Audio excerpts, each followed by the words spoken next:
McMaster did a study and they found that 1 out of 3 women in Canada has been sexually traumatized and 1 out of 5 men. Now, whenever I say that statistic, women look at me, they say 1 out of 3 women report it. And when I talk to men about it, they say no men are going to report it, right? So the 1 out of 5 is wrong as well. But that's the published statistic. Now, the bigger problem is that within the medical community, the belief structure is that trauma is difficult, if not impossible, to overcome. And you and I both know that when a person's traumatized, they're not doing what they're meant to do. They suffer, their families suffer, their communities suffer. So I want you to imagine a world. Just close your eyes if you want, or just disappear in your mind and imagine a world where neuroscience has come to a point where trauma can be healed in 3 to 5 90-minute sessions. That's the world we live in. The most recent released research using leading edge neuroscience can overcome trauma in 3 to 5 90-minute sessions. And I'm going to talk about that research a little bit. My name's Allen Kanerva. I am a former military pilot. I am a former humanitarian worker. And I now dedicate my time to training clinicians to do what I did. And I'm building an online app. And I've got actually Rotarian investors behind me to build an app to service people who don't have the financial means to access proper psychotherapy. Right? So I want a commitment from you. And here's my commitment. When I speak to audiences, if at the end of the presentation you go, yeah, that was fun, and you walk away, I'll take that as a failure. All right? If you love me at the end of this, of course, I'm going to take that as a success. But if you hate me and you want to confront me and you want to challenge me, that's still a success because I've engaged your mind. So if you just walk out of here ho-hum, I've failed. And I'm going to promise you, I'll provoke you, I'll tease you, I'll make you laugh. So hopefully you won't walk out ho-hum. And here's the commitment I want. If you know somebody who's struggling, who's somebody you believe is traumatized, don't let them suffer. Just get them to book a free consultation. Get them, we've got so much media online. Just think about the possibilities in overcoming their trauma. So I'm a walking, talking example of what trauma looks like. At the peak of being traumatized, I had 4 to 5 to 6 holographic, fully engaged dreams, nightmares a week. I thought everybody had 4 to 5 nightmares a week. I would wake up soaking wet. Often I would go into action. So I'm 190 pounds. I'd wake up in one of my terror dreams and I would bolt. But as I bolted, I'd grab my wife, my first wife, so there's a story, my first wife by the wrist, and I would run. Can you imagine waking up in the middle of the night, 2 a.m., and you're flying down the hall because your maniac husband is having another traumatic nightmare? So I was that guy. Fast forward 34 years, that was in 1990. I came home from the Middle East and I knew I wasn't well. Fast forward to today, I fall asleep in 30 seconds. I sleep 7.5 hours a night. I dream like a baby, but I don't have nightmares. I can tell any story from my past without any negative arousal. And that's an indication of healing from trauma. All right. Now, there's lots of coping mechanisms out there. When I say healed from trauma, the person can fall asleep, they can stay asleep, and that they can talk about the negative events of their life without breaking down emotionally. That's when you're healed from trauma. I'm really going to data download on you really fast. I want you to understand the context of trauma. The first piece of trauma I want you to understand is how people get traumatized. Gabor Mate will tell you that people encounter a tragedy when they're traumatized. And there are small t traumas and there are big T traumas. We all experience small t traumas in our life. Gabor Mate, Bessel van der Kolk, the leading thinkers on trauma, will tell you most of those happen before we're 7 years old. And Bessel van der Kolk says most of the small t traumas that we encounter are pre-verbal, so before you're 2. Big T traumas are episodes, car accidents, loss of a loved one, break and enters, you name it, big T traumas. But you can be traumatized in 3 ways. You can have something happen to you, right? That's an obvious one. Something happens to you. You can do something to somebody else and that traumatizes you. Like if you hit a pedestrian in the crosswalk with your car. I've dealt with several individuals who have hit other people with their car and they're traumatized by that.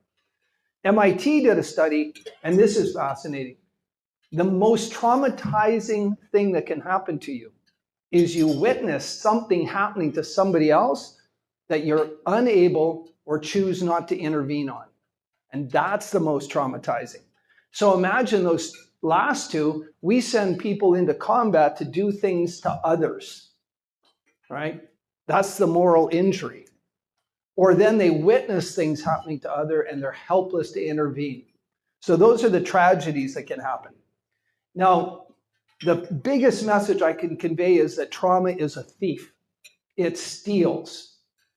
Now, most people think, oh yeah, it steals your career, it steals your family. Oh yeah, it does all of that. But what it steals first is your ability to sleep. Because you engage part of your nervous system called your sympathetic nervous system, which is flight, fight, or freeze. And you need that if there's a saber-toothed tiger coming through the door. But I checked in the lobby before I started speaking. Matt assured me no saber-toothed tigers today. And when your sympathetic nervous system is engaged full time, you're producing a cascade of chemistry that's dangerous. Cortisol, adrenaline, noradrenaline. And your sympathetic nervous system is sacrificial. It will sacrifice integral bodily functions, digestion, to keep your big muscles, your heart, your lungs, your bicep, and your thighs full of fuel. So when a person has low-level sympathetic arousal 24 hours a day, their body is being sacrificed. Trauma, because it produces this chemistry, specifically noradrenaline doesn't let you fall asleep. And then we have cycles in our life. We have a cycle that's longer than 24 hours. We have a circadian cycle that is 24 hours. And then we have these short 90 to 100-minute cycles called ultradian cycles, all through the day and night. So, during the night, you are in light sleep, and then you go into deep sleep in about 45 minutes. Then you go into light sleep, and you have this cycle, these ultradian cycles. In this deep ultradian cycle, you will enter REM sleep. And during REM sleep, you dream. Now, your dreams allow you to disconnect the emotional response from the content and the context of your memories. And that allows your memories to go into long-term coherent storage. But when you have a traumatic memory, your amygdala and your flight, fight, and freeze says, no way. And while it's trying to disconnect those emotions from the content and context of your day, it wakes you up. So a person who's traumatized will have 3 or 4 wake-ups a night, each time in those REM cycles. Now, when that happens, they don't get REM sleep, they don't get restorative sleep, and their short-term memory doesn't clear out. Now, our short-term working memory is finite. It's fixed in size. So they wake up, their brain's already overwhelmed. And their spouse, their partner, adds another unit to their honey-do list, and they react. Or they're not clear-headed. They can't decide what to do. They're aggressive, they're assertive, right? So we become mentally tormented because we're not having any overnight therapy. And if you can remember this name, Matt Walker, Dr. Matthew Walker, has a fabulous book called Why We Sleep. And he chronicles this. Heavily documented that unresolved trauma can result in disorders. PTSD is a disorder that comes from unresolved trauma. But you can also get general anxiety disorder, dissociative identity disorder. You can get about 9 or 10 or 12 different disorders by not resolving trauma.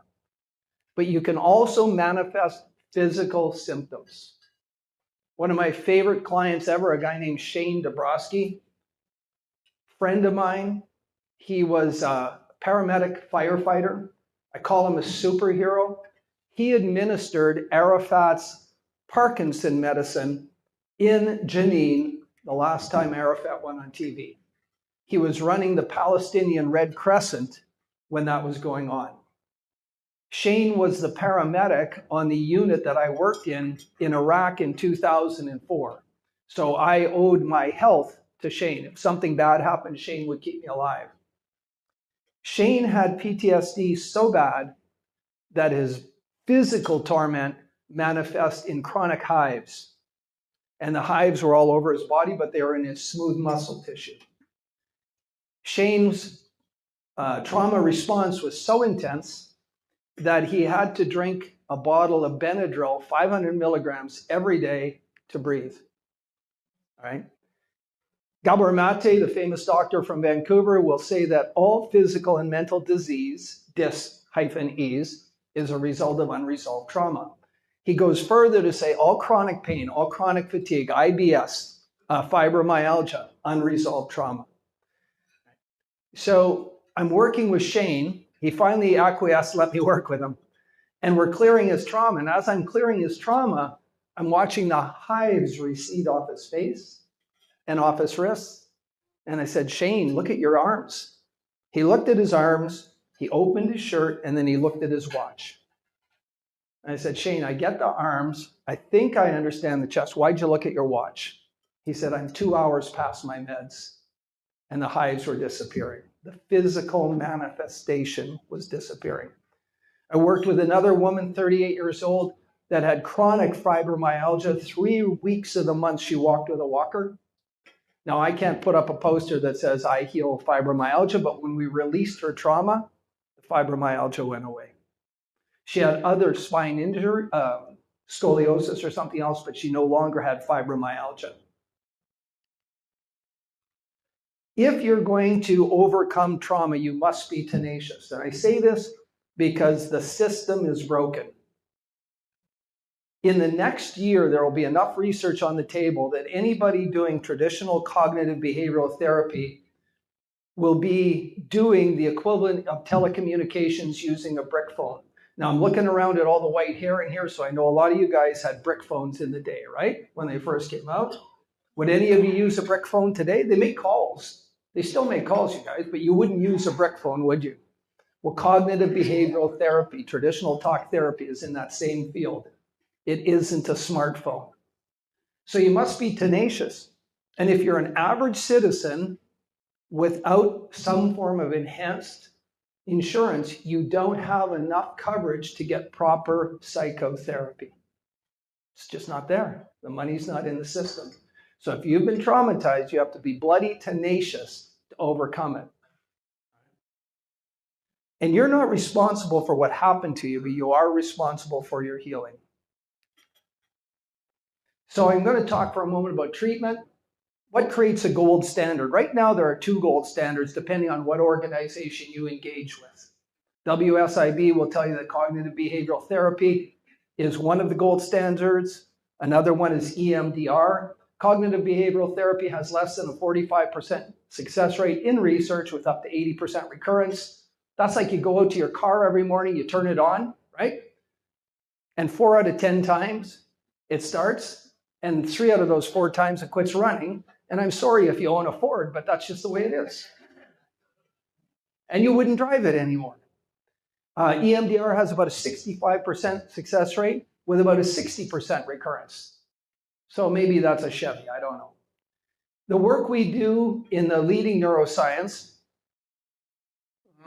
using visual spatial tasking in research, has over a 90% success rate with no recurrence.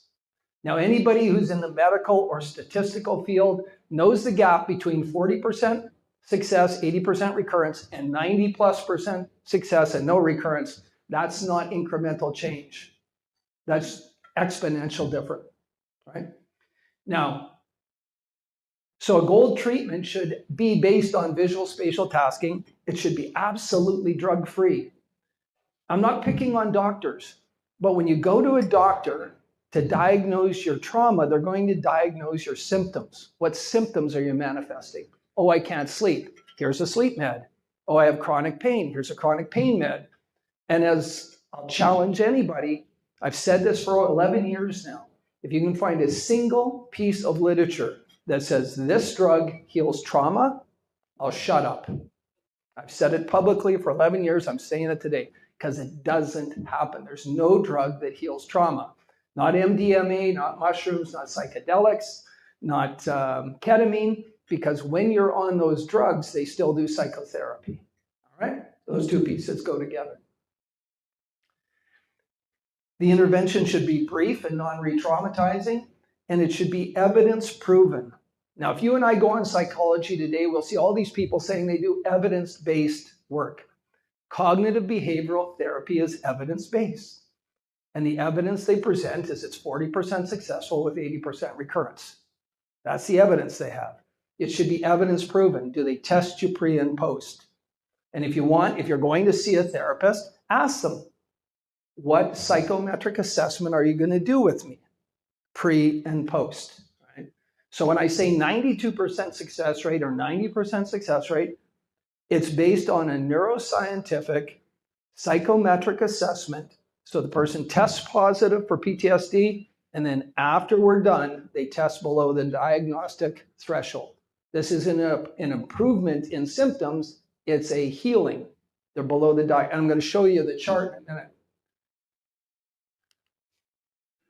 I love this. I have a client right now. He's in the educational system, and I think his insurance is close to being tapped out. And so they encouraged him to go to a residential program for 8 weeks. And I said, you could do that. It's a massive pattern interrupt. It may be beneficial. But before you go in, I want you to ask them, do they believe that trauma is an injury that can heal? So he asks them. I'll have to refer you to a supervisor. Gets on the phone with the supervisor. Do you believe trauma is an injury that can heal? I'll have you talk to a psychologist.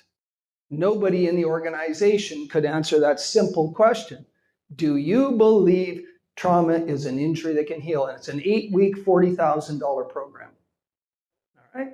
If you were offering an 8-week, $40,000 anything and somebody said, does it work? You'd have to put up your hand and say, hell yeah, it works. Right? You go to a cardiologist and they're telling you should open up your heart and play with your valves. You're going to say, well, does this work? And then the other question, have you actually healed a person's trauma? And what evidence did you use? He asked those 3 questions, and they couldn't and would not answer them. And he went through 4 layers, from admissions into a psychologist, into a psychiatrist. Right? And then he had to make a decision. And then what's your success rate? So let's talk about success.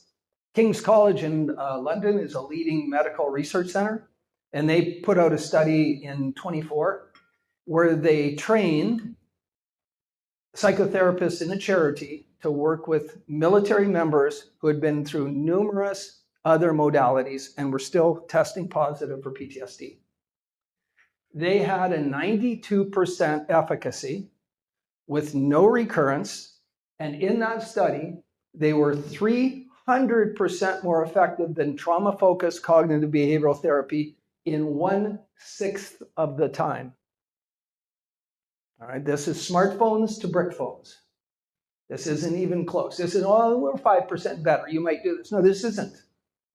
And then there's a research paper released on Psych Archive in August of 21. And they followed 18 clinicians trained in visual spatial tasking of the short-term memory. And those people had a 94% success rate with no recurrence. Now, these 18 people are really interesting to me. I trained them, and I didn't know they were being followed. I was hired by an agency to train them. I trained them. I have my picture with them at the grad ceremony, and then this agency followed them. 94% success rate.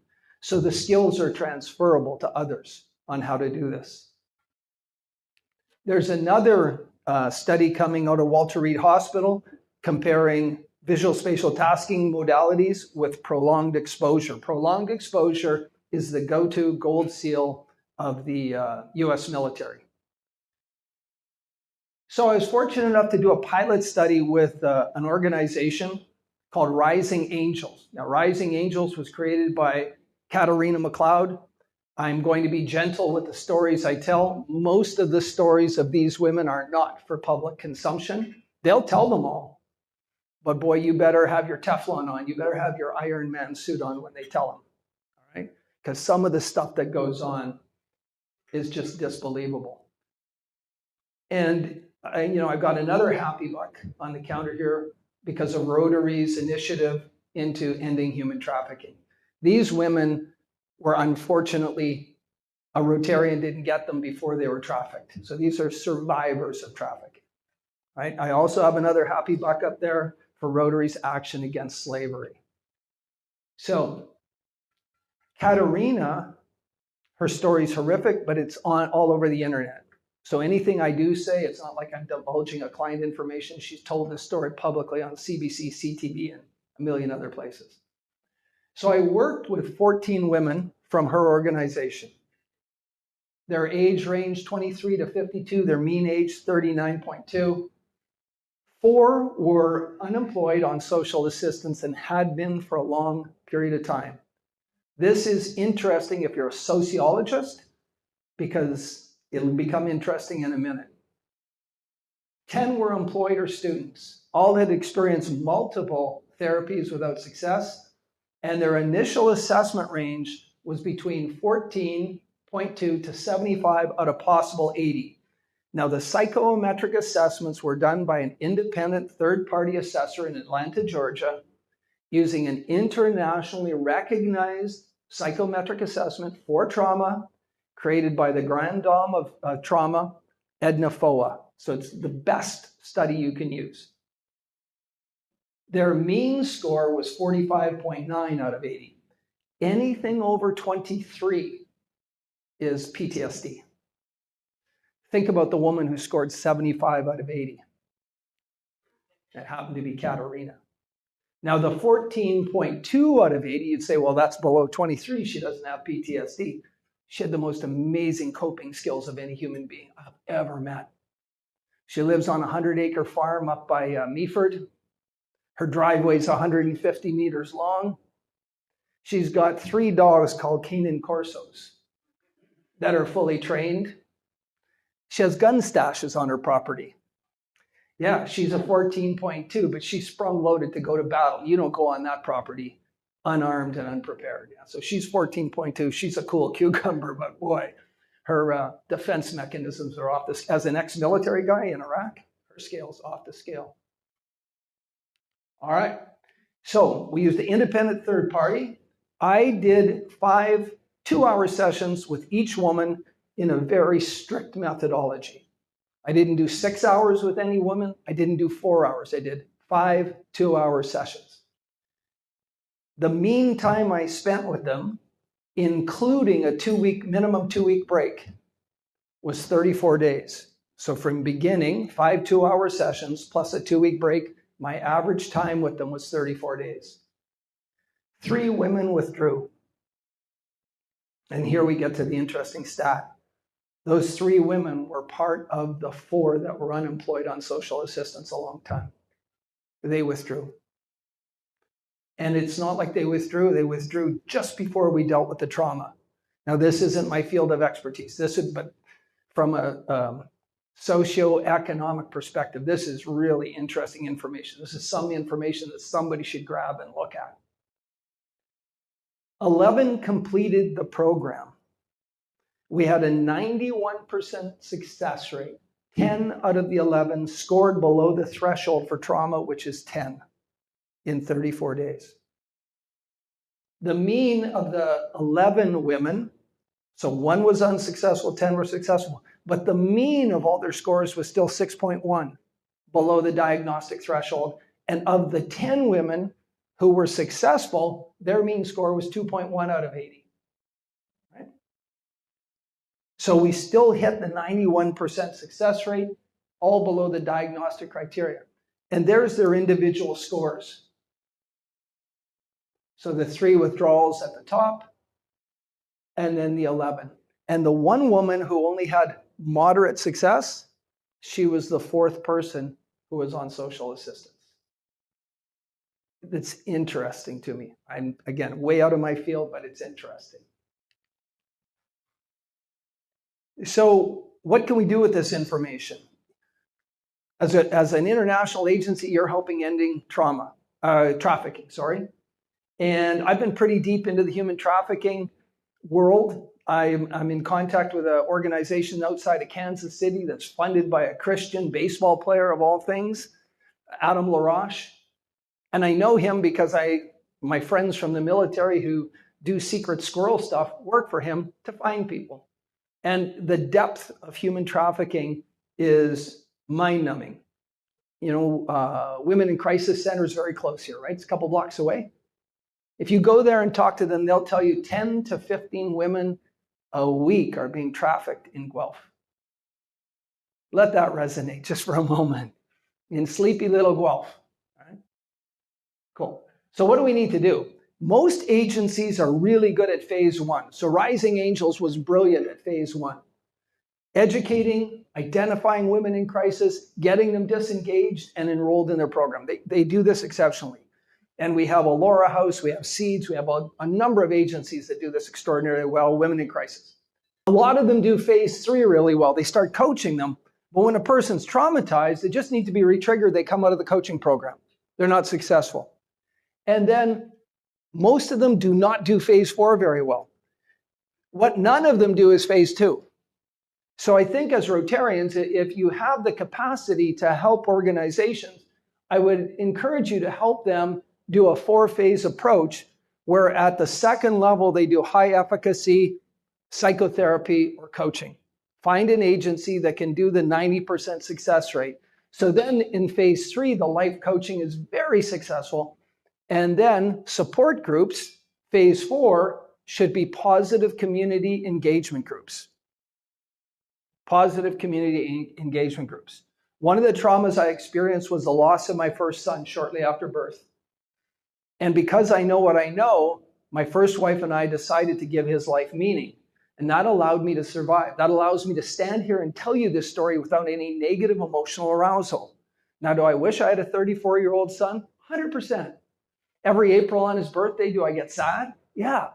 And when I lived in Vancouver, every April I went to the graveyard and I spent time there. Right? I took the rest of my kids there after he was born. That's what I call being healed over the trauma. Right? The hospital, Vancouver Hospital, holds a bereavement group. And they invited me and my wife in. And I said, well, cool. How long have people been part of the bereavement group? They said, well, you'll be brand new. Some people have been with us 12 months. So what do you guys do? Well, we get together and we talk about how we're getting through our struggles and what we're doing with the pain. I said, well, can I tell you what my wife and I've done? And I said, we gave our son's life meaning. And here's the meaning I gave it. His life was short. And Vancouver Hospital allowed us to throw a party for him. So when he was born, they whisked us out of maternity because we already knew what the outcome was. He had a hypoplastic left ventricle. We knew he would pass away. So they move us to the other side of the hospital. We invite our friends and family. Almost 30 people showed up. They held him, they hugged him, he hugged them back. He had a breastfed, he had a bowel movement, he had a bath, he burped, and he was held by these people. So his life, what all of us are chasing here, to live in love unconditionally, his life was short. And guess what? Probably everybody here is a parent. There's no certificate when the child's born for longevity, is there? We don't know if we're going to live 100 days, 10,000 days, or 100,000 days. We just don't know. So I gave his life meaning. And you know what the person on the other end of the line said to me? You're probably not appropriate for the group. No, I'm not going to hang around. Because when you get in a group that gets you to tell your pain story over and over and over again, you're invoking Hebb's rule. Hebb's rule is a neuroscientific rule that says when neurons fire together, they wire together. And that pathway gets stronger and faster, stronger and faster. So you go to your support group every week and you tell your story and you break down crying and you get all these people giving you unconditional love. And now your cycle is, if I want love, I break down. So this is a key piece. Phase 4, positive community engagement. This is a continuing celebrations of lives being lived well. A friend of mine, Ash Gordon, heavily traumatized, he wrote a book, A Life Worth Living, and then they interjected, as publishers do, the word now. A life now worth living.